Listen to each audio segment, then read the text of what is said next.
I can tell I haven't made a YouTube video in a while because I just talked for 5 minutes and didn't hit record.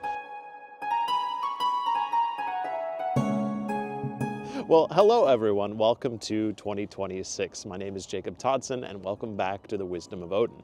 Today in this video we're going to be talking about my personal goals moving forward into this next year, but I also have a goal for you, a challenge for you. I want to ask you to join with me for these next 12 months. In general, for this video we're going to be discussing things that I have personally been reflecting on, things that I really want to challenge myself on, and each of these things probably is going to become their own video at some point, and I already have ideas for some of them, but ultimately I want to hear about your challenges too. So make sure you let me know down below your personal challenges for this coming year. And I'm not the biggest person on New Year's resolutions. I'm much bigger on moving with the seasons. And so a lot of my own personal challenges to myself are things that I'm preparing in the winter to enact in the spring. And if that's one thing you take from this video, I think trying new things in the dead of winter, New Year's resolutions, is actually not the best. I think you should plan in winter and enact in the spring. Move with the sun, move with the solar cycle that you live within, because if you move with the sun, it's going to both enable you if you're moving in a positive direction, but if you're also trying to enact change in your life, doing it during the winter, probably not the best time.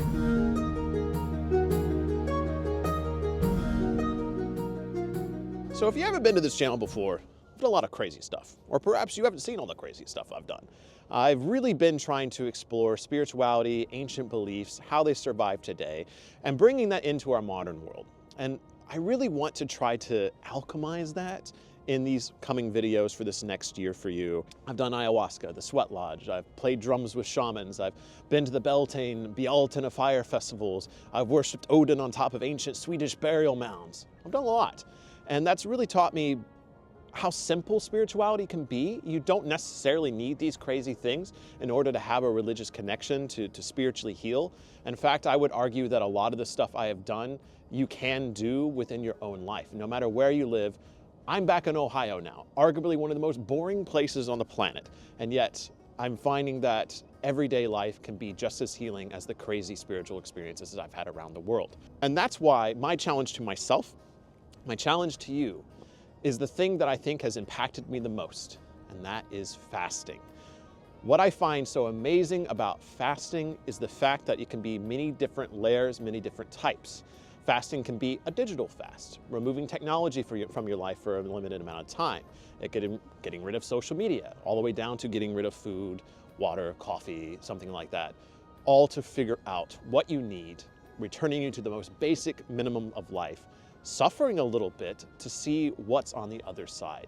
And I think in a world of so much privilege, in the sense of, look at us communicating, holy shit, what is the world we live in? I'm talking to a little camera that is eventually going to end up on the internet so I can share my words with everyone. This is magic. And I really feel like we take the world we live in now for granted. For everyone, this is going to look slightly different. What I am personally doing is fasting for an entire day. So you could do, like, let's say Friday night, you start the fast, you're gonna have dinner, and you're not gonna eat again till Saturday night. That technically is a 24-hour fast. But for me, I want to have an entire solar day with no food. So I'm gonna eat, like, let's say on a Friday night, and I'm not going to eat again until the Sunday morning. So I'm gonna complete 2 nights, a full day's worth of fasting. And there's obviously a lot we can talk about, and you can really mold this into your own experience. And that's why what I'm offering as a way to both bridge the gap between supporting my channel and supporting you. If you do want to support my channel on Patreon, the challenge tier, which I'm just going to make open to everyone that's supporting me on Patreon, we're all going to talk about it. So we're going to have a little chat, and we're going to be able to mold and create your one day of fasting, what that looks like for you. Is it going to be food? Is it going to be social media? What limitations are you putting in? What's going to be best for you physically? If you want to work on that on a personal level, that's what Patreon is going to be for this year. You know, it's my way of giving back to the people who support me monetarily. But obviously, you know, anyone can do this. All you need is a pen and paper to write down your goals for yourself and the will to do it. And so I really encourage everyone to think about this year what they want to do as far as fasting.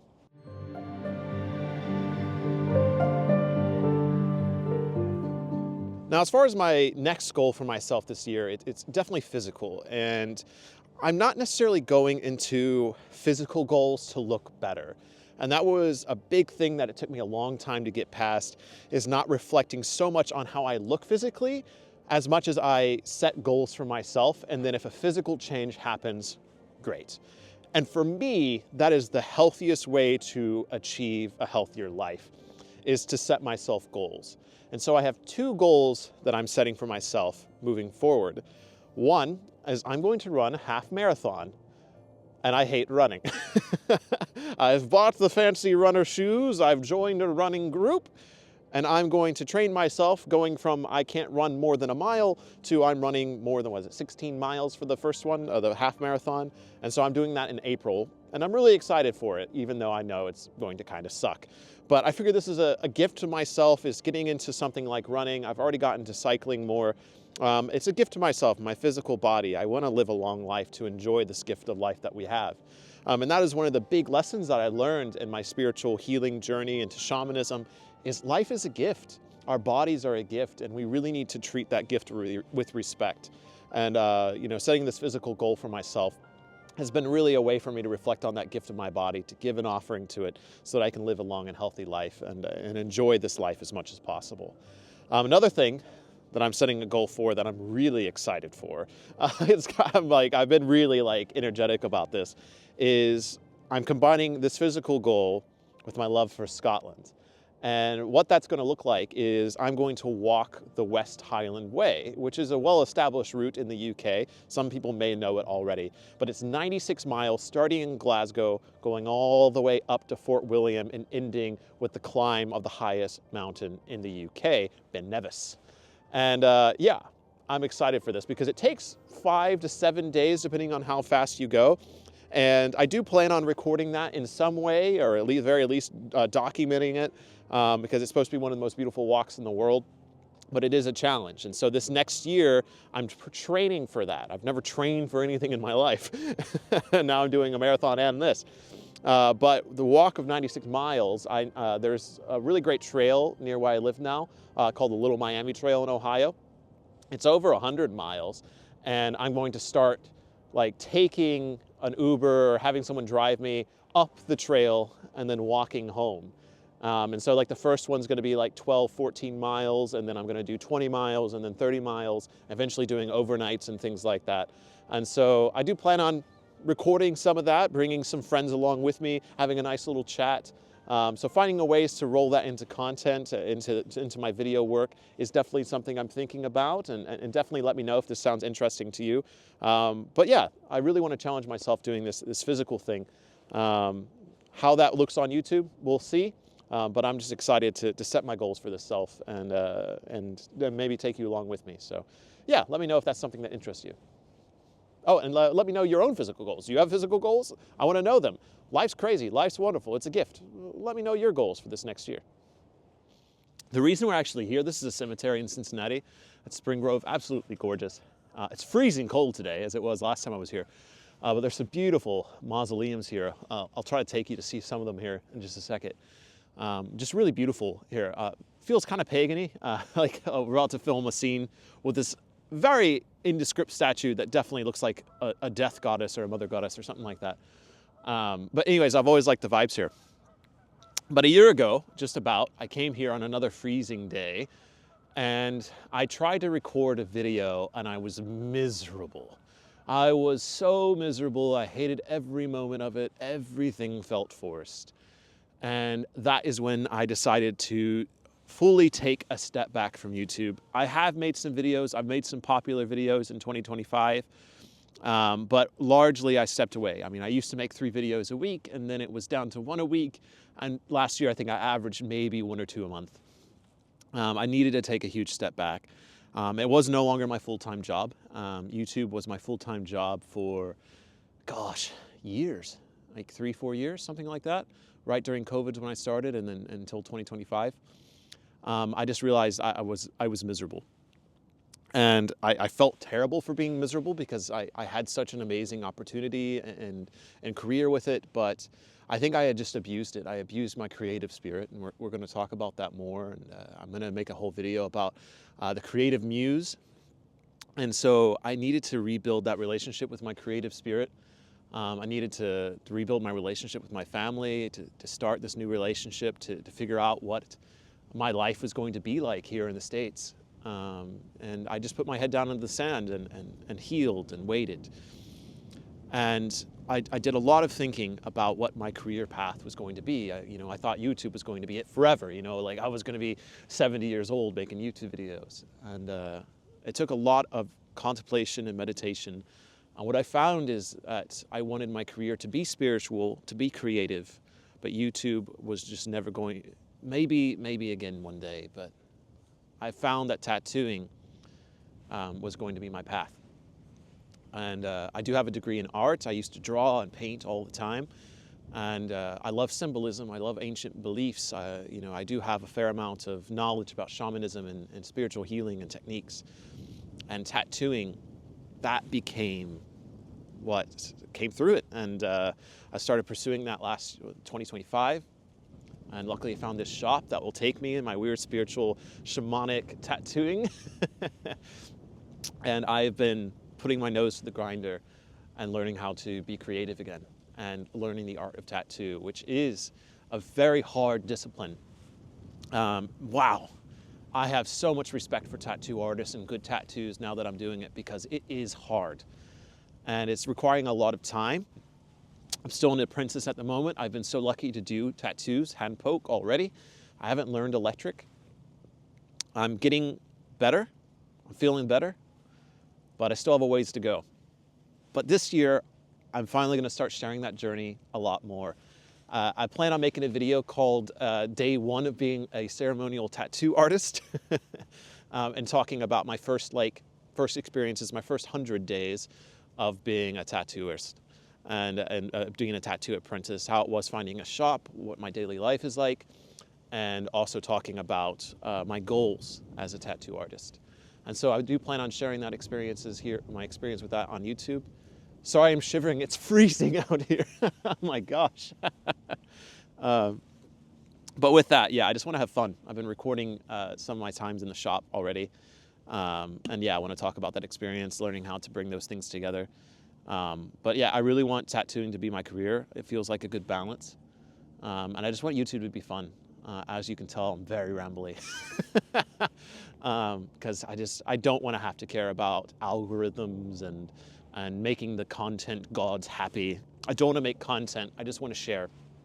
And I do feel that sharing my tattoo journey will be important because it is such a beautiful spiritual and such an amazing art that does deserve the recognition. And so my big goals obviously is to continue to get better. My goal is to be relatively full-time in doing that in the summer. That's the busy time for tattooing. And so I also plan on, in July, I'm going to Sweden to get a hand-poked ceremonial tattoo from an idol of mine. And it's going to be right here on my arm. I'll probably record that process as well to share, because the best way to learn how to give a tattoo is to receive a tattoo from someone that inspires you. And so I look forward to sharing that and getting that tattoo and learning more. And obviously, if you are interested, I can offer pretty simple things right now. I'm getting more complicated, and so I might not be able to do these big elaborate things yet. But everyone I've given a tattoo to so far has loved it, has loved the experience, and it has healed wonderfully. I've not had a single bad healing experience so far. Hand poked is really, some people say it's more painful. I've never heard that from anyone that I've tattooed, and it's always healed so great. And so if you are interested, all the information is on my website. And of course, I'm cheaper right now. I'm very cheap as far as the tattoo. So if you are interested in getting a ceremonial hand-poke tattoo from me, you can do that, of course. But I just look forward to exploring this art more. Every time I get to talk to someone about a tattoo, I just get excited. I get excited like I used to about making YouTube videos. So yeah, looking forward to sharing more of my tattoo journey with all of you here soon. All right, we're getting to that spot I was telling you about. So let's see, or at least one of the spots. Look at this, right here. Why is this here? There's no graves right now. Obviously we're in a graveyard right now, but there's this statue right here on the edge of the water, and it's really cool looking. And I came here not too long ago, and someone had left offerings at her feet. There's like little shells and things like that and flowers. But there's no signage right here on the edge of the water. Looks very similar to like statues of like Nehelenia that I've seen and other Greek statues. But I really love this thing. Thank you for holding my coffee. All right, yeah, that looks good. So yeah, I really love this. And I figured this would be a good spot to talk about my own relationship to paganism, to spirituality. As we're going to explore in this next section, animism is something I've been reflecting more on. And obviously a lot of my videos last year were kind of sharing my thoughts on gods. And is there one true God? Are there multiple gods? What is a god? This is something I've been reflecting on a lot. As someone who's been Norse Pagan, has worshipped Odin for a very long time, I've done a lot of reflection on deities and what deities mean. It's something I've shared this year as well. Like my girlfriend now, she's Catholic, and I have no problems with that. And she's been very accepting of my beliefs, and I've been accepting of hers. And I don't really have as much conflict with Christianity as I used to. The only conflict I have is the idea that Christianity is the only right way. I find that that's just not correct. And everything else, I'm like, it's fine. Jesus seems like a great dude. But this whole Yahweh thing, you look into Yahweh, you look into Allah, and they are all pagan gods. They're all gods from different pantheons, and they're just like, these kind of war gods that were like, we're the only one. There is only one true God. And so we're really just, this monotheism, I don't understand.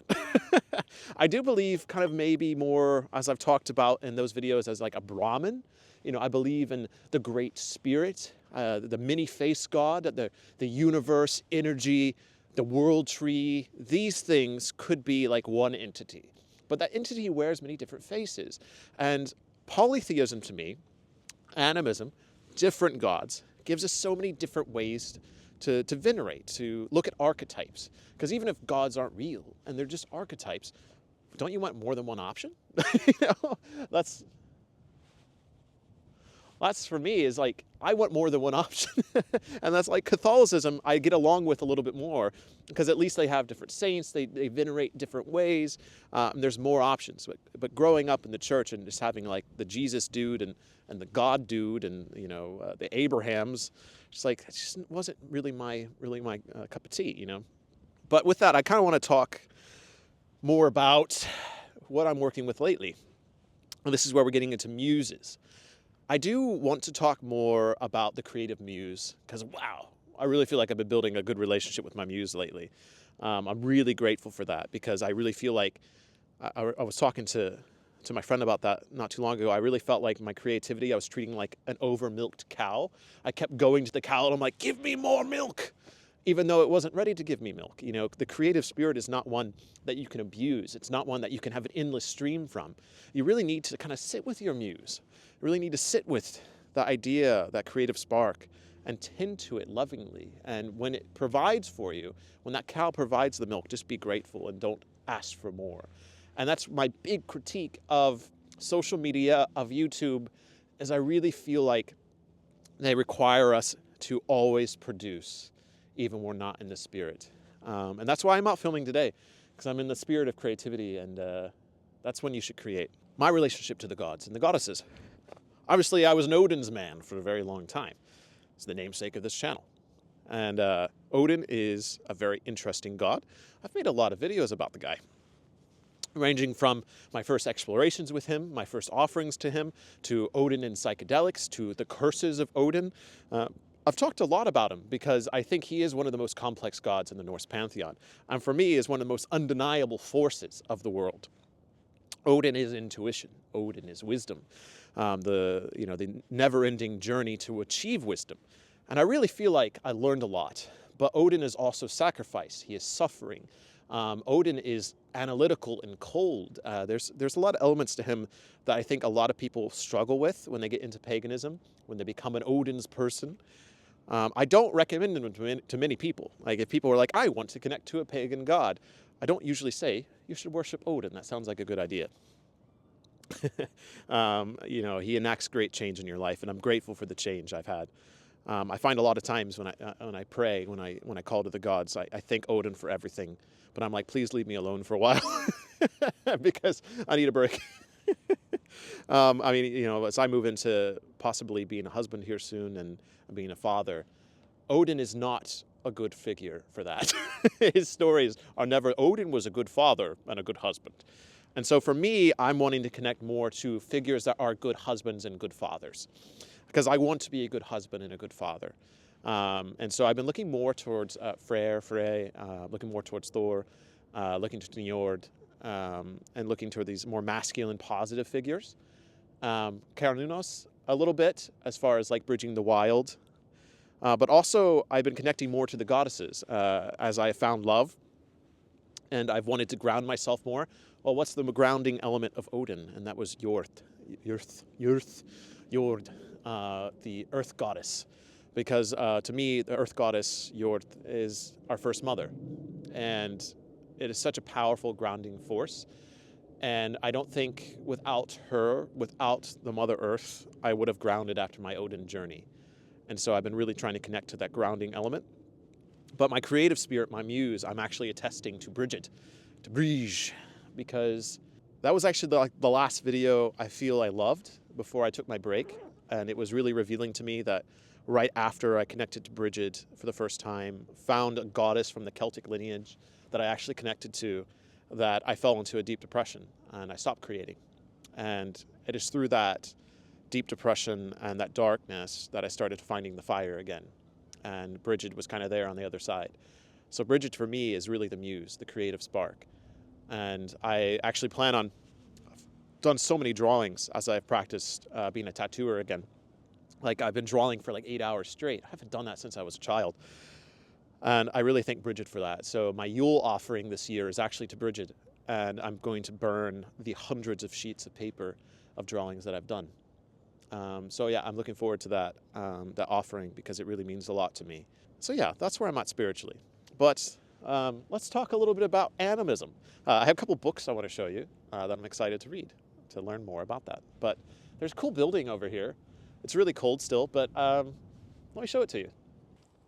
Just to show you, I'm not lying to you. Look how frozen this water is. And it's, you know, it's midday.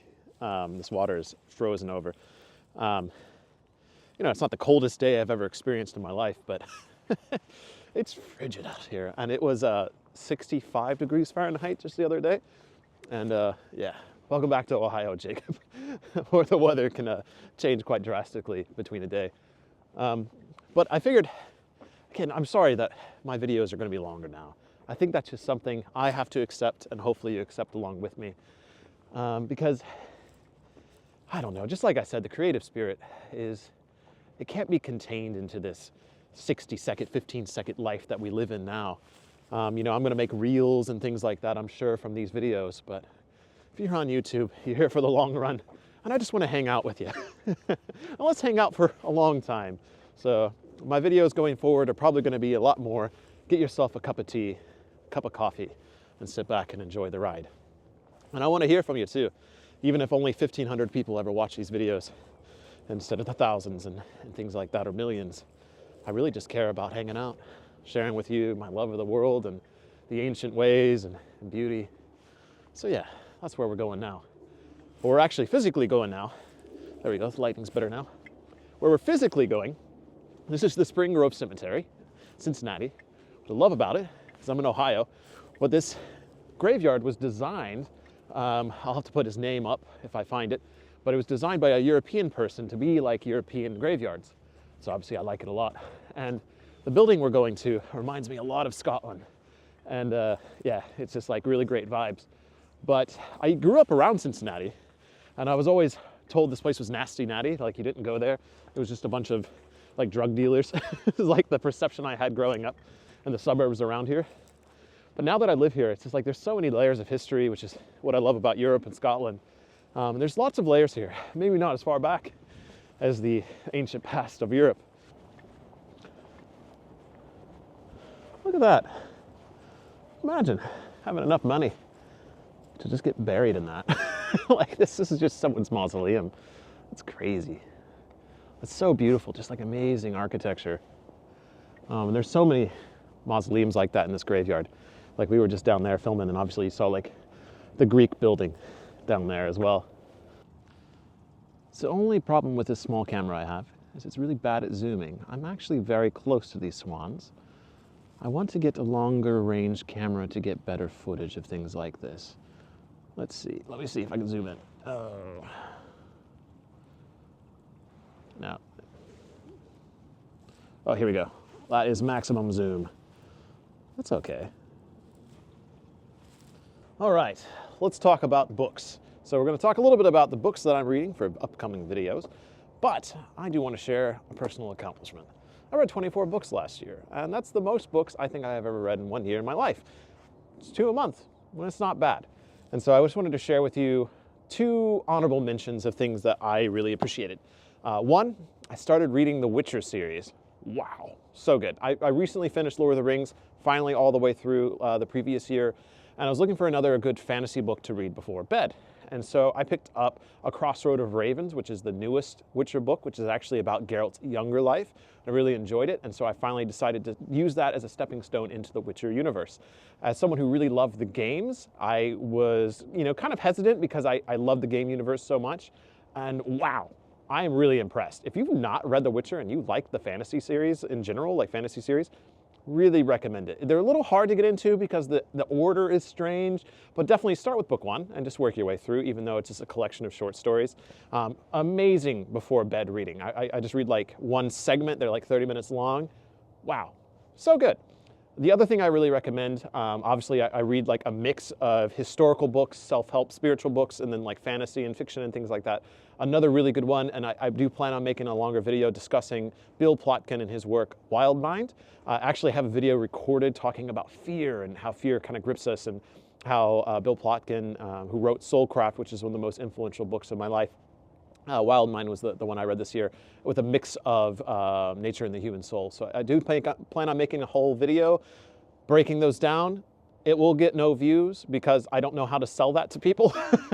But truly, Bill Plotkin's work, Soulcraft, Nature and the Human Soul, Wild Mind, these books will change your life. They are a bit gatekeepy in the sense that the language is a little big sometimes, and can be hard to get into because it's very psychological.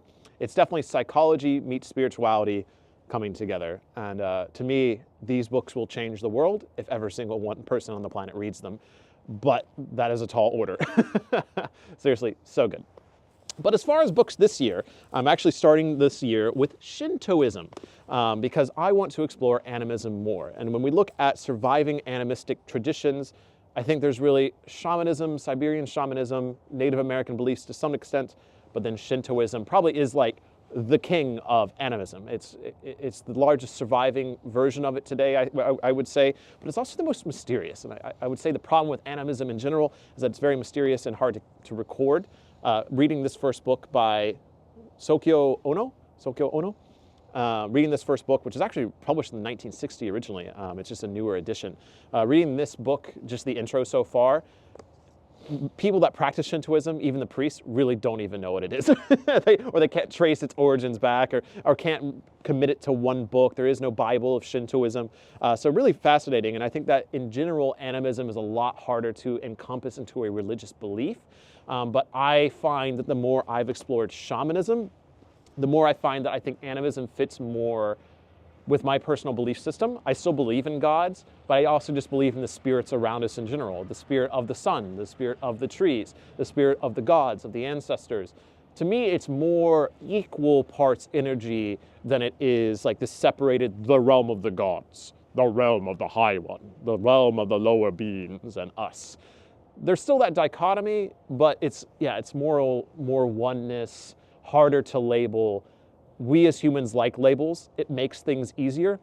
But I do think that spirituality, belief, what spirits actually are, don't hold up well to labels. And so that's why I'm interested in exploring animism.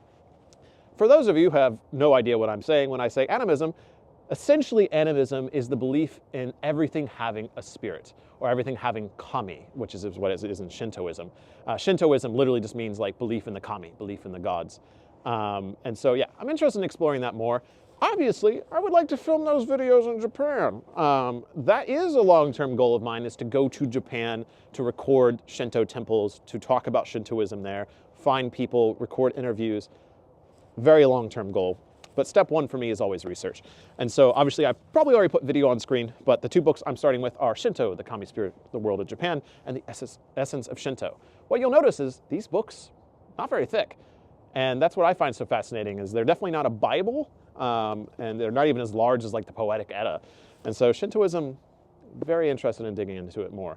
One of my interests in life is Japanese history and art. I've actually taken a lot of Japanese classes in college about the tea ceremony, the art, the history, the beliefs. Buddhism was my first step outside of Christianity. And yeah, so really excited to dive more into these, and I'm sure I'll be talking about them more. But those are my book goals, and I do hope to read more books this year. I'm hoping to read maybe around 30. I'm definitely doing a mix of audiobooks and whatnot. But yeah, those are my book goals.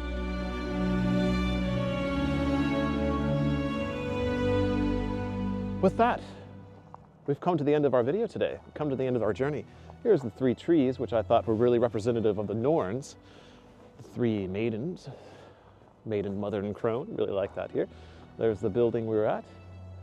So yes, that was fun. I had fun today, and I hope you had fun with me.